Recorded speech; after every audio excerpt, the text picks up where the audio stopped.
The next problem from units and dimensions. The dimensional formula of a physical quantity represented by E square by 4 epsilon naught h is. So ఈ physical quantity యొక్క dimensional formula మనం కనుక్కోవాలి. So ఇక్కడ ఒక్కొక్క letter దేన్ని define చేస్తుందనేది ఇచ్చారు. Wear ఈ is the charge of electron. ఈ అనేది ఛార్జ్ ఆఫ్ ఎలక్ట్రాన్గా, అట్లానే epsilon naught is the permittivity of free space and H is the planks constant. So వాటి వివరాలు ఇచ్చారు, దేన్ని డిఫైన్ చేస్తున్నాయి అనేది. సో వాటిని ఉపయోగించుకొని ఈ ఎంటైర్ ఫిజికల్ క్వాంటిటీ ఈ square by 4 epsilon naught H దాని యొక్క డైమెన్షనల్ ఫార్ములా మనం కనుక్కోవాలి. అది ప్రాబ్లం. సో ముందుగా ఈకి సంబంధించినటువంటి డైమెన్షనల్ ఫార్ములా ఎలా ఉంటుంది. ఈ అంటే ఏం చెప్పారు వాళ్ళు? Charge of electron. ఈ అనేది ఛార్జ్ ఆఫ్ ఎలక్ట్రాన్. సో మనకి current I is equal to Q/T అనే ఫార్ములా ఉంది. సో డైరెక్ట్గా డైమెన్షనల్ ఫార్ములా ఐడియా ఉంటే రాసుకోవచ్చు, లేనప్పుడు దానికి సంబంధించిన ఫార్ములా మనం తీసుకోవాల్సి ఉంటుంది. So I is equal to Q/T అనేది మనకి ఫార్ములా. సో ఇక్కడ Q అంటే ఛార్జే. ఓకే, సో మనకు కావాల్సింది Q కావాలి. So that implies Q is equal to IT. So Q అనేది ఛార్జ్ ఆఫ్ ఎలక్ట్రాన్గా మనం చెప్పుకుంటాం. సో ఇప్పుడు డైమెన్షనల్ ఫార్ములా ఆఫ్ Q అనేది డైమెన్షనల్ ఫార్ములా ఆఫ్ I అంటే కరెంట్ అని దేంట్లో మెజర్ చేస్తారు? యాంపియర్స్. సో టైం అంటే అర్థం ఏంటి? T. సో ఇది dimensional formula of Q. So dimensional formula of E కూడా అదే, ఎందుకంటే both are define same thing. రెండు కూడా ఒకటే అని చెప్తున్నారు, ఛార్జ్ ఆఫ్ ఎలక్ట్రాన్ అని చెప్పేసి. సో ఇది డైమెన్షనల్ ఫార్ములా ఆఫ్ E అంటే AT. ఓకే, సో ఈ యొక్క డైమెన్షనల్ ఫార్ములా వచ్చేసింది. నెక్స్ట్ ఎప్సిలాన్ నాట్, అలానే ప్లాంక్స్ కాన్స్టెంట్. ఎప్సిలాన్ నాట్ మనకి ఎక్కడ వస్తుంది? అది పర్మిటివిటీ ఆఫ్ ఫ్రీ స్పేస్ అని చెప్పారు.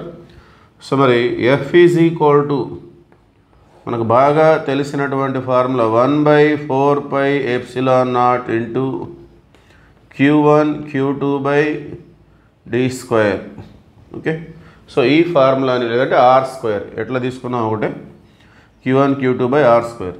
సో ఈ ఫార్ములా ద్వారా ఎప్సిలాన్ నాట్ యొక్క మనం డైమెన్షనల్ ఫార్ములా తెలుసుకోవచ్చు. సో ముందు ఎప్సిలాన్ నాట్ని మనం సబ్జెక్టుగా చేసుకున్నట్లయితే epsilon naught, so epsilon naught left side వచ్చేస్తుంది 1/4 పై F into Q1 Q2 by R square. So ఈ విధంగా ఉంది. సో ఇక్కడ 1/4 పై అనేది కాన్స్టెంట్. డైమెన్షనల్ ఫార్ములా కనుక్కోవడంలో అలాంటి వాటిని మనం వదిలేస్తాం. సో ఇప్పుడు dimensional formula of epsilon naught మనకి ఎలా వస్తుందంటే, సో డైమెన్షనల్ ఫార్ములాని ఈ విధంగా స్క్వేర్ బ్రాకెట్స్లో ఇండికేట్ చేస్తారు. Dimensional formula of Q1, dimensional formula of Q2 by dimensional formula of F into dimensional formula of R square.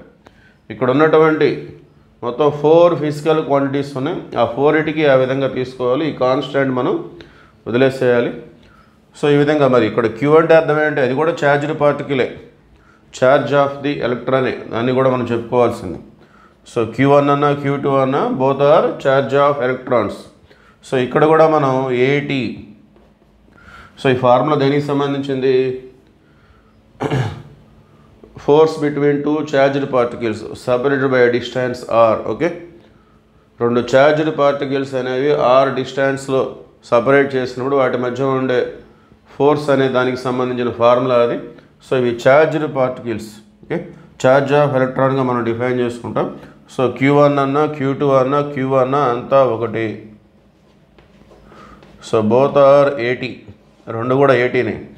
Force, so force అంటే గుర్తుంటే okay, లేదంటే మళ్ళీ ఫోర్స్కి మళ్ళీ ఫార్ములా తీసుకోవాల్సి ఉంటుంది. F is equal MA Newton second law. So M అంటే అర్థం ఏంటి? Mass. So capital M. A అంటే యాక్సలరేషన్. యాక్సలరేషన్ అంటే L/T స్క్వేర్. డైమెన్షనల్ ఫార్ములా అంటే LT⁻². ఇది R రేడియస్ కదా, రేడియస్ అంటే అర్థం ఏంటి? డిస్టెన్స్. సో డిస్టెన్స్ అంటే L. సో R స్క్వేర్ కాబట్టి L స్క్వేర్. సో టోటల్గా ఇక్కడ ఏమొస్తుంది మనకి? A² T square, A square T square, A into A square, T into T square. అట్లానే m power 1 l into L square L cube T power -2. Okay, so ఈ విధంగా ఉంది. So ప్రస్తుతానికి దీన్ని ఇలానే ఉంచుకుందాం. నెక్స్ట్ ఇంకొక ఇది ఎప్సిలాన్ నాట్కి సంబంధించినటువంటి డైమెన్షన్ ఫార్ములా. ఇంకొకటి ఏం కావాలి మనకి, ప్లాంక్స్ కాన్స్టాంట్. అది ఎలా వస్తుంది, E is equal to H new. ఈ ఈక్వేషన్ ద్వారా మనకి వచ్చేస్తుంది అది. So planks constant H is equal to E by new. So planks constant యొక్క డైమెన్షన్ ఫార్ములా కావాలంటే dimension formula of E by dimension formula of new. Okay, so let us see continuation.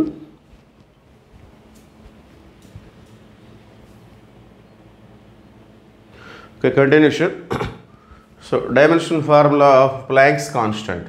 So ఇక్కడ మనకి dimension formula of energy by dimension formula of new అంటే frequency. Okay, so మరి energy యొక్క dimension formula మనకి ఎలా ఉంటుంది, ఎలా తెలుస్తుంది అంటే దానికి సంబంధించిన formula either KE or PE, kinetic energy కానీ పొటెన్షియల్ ఎనర్జీ కానీ మనం ఫార్ములా గుర్తు చేసుకుంటే ఈజీగా వచ్చేస్తుంది. కైనెటిక్ ఎనర్జీ తీసుకుంటే ఏమొస్తుంది, half MV square.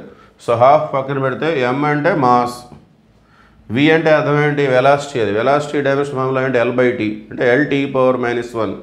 So MV square కదా, so L square T power -2. ఇది ఎనర్జీ యొక్క డైమెన్షన్ ఫార్ములా. అట్లానే ఫ్రీక్వెన్సీ అంటే అర్థం ఏంటి, 1/t. ఫ్రీక్వెన్సీ యొక్క dimension formula 1/t. So per సెకండ్గా చెప్పుకుంటాం మనం దాన్ని. సో అది 1/tని మనం టీ పవర్ -1గా రాసేయచ్చు. సో ఎంటైర్గా m పవర్ 1 ఎల్ స్క్వేర్, ఈ టీ పవర్ -1 పైకి వచ్చేస్తే ఏమవుతుంది, T power +1. T power -2 already ఉంది, -2 + 1 అంటే -1 వస్తుంది. So this is dimensional formula of Planck's constant. So మనం టోటల్గా మన ఫిజికల్ క్వాంటిటీ, మన న్యూ ఫిజికల్ క్వాంటిటీ ఇక్కడ ఇచ్చినటువంటి దాన్ని మనం తీసుకుందాం. E² by 4ε0h. సో ఈ అంటే మనం చెప్పుకున్నాం ఏటీ అని చెప్పేసి, E² అంటే A² T². సో 4 అనేది కాన్స్టాంట్ మనం వదిలేస్తాం. ε0 యొక్క dimension formula A² T² A² T² by m power 1 L cube T power -2 into H Planck's constant. అది ఎలా ఉంది, m power 1 L square T power -1. So A² cancel అవుతుంది, T² cancel అవుతుంది, m power 1 cancel అవుతుంది. So L² by L cube. So L cube అనేది పైకి వెళ్ళిపోతుంది. So L cube T power -2 పైకి వచ్చేస్తే యాస్టీస్ అంతే ఉంటుంది. సో ఇవి డినామినేటర్లో ఉంది. So it will goes to numerator. So L cube T power -2 పైన, L² టీ పవర్ -1 కింద. So L cube by L² అంటే ఎల్, టీ పవర్ -2లో ఒక టీ పవర్ -1 పోతే ఇంకో టీ పవర్ -1. సో ఫైనల్గా this is our dimension formula L T power -1. So మనకున్న options చూసినట్లయితే option B L power 1 T power -1. Therefore option B is the right answer. Thank you.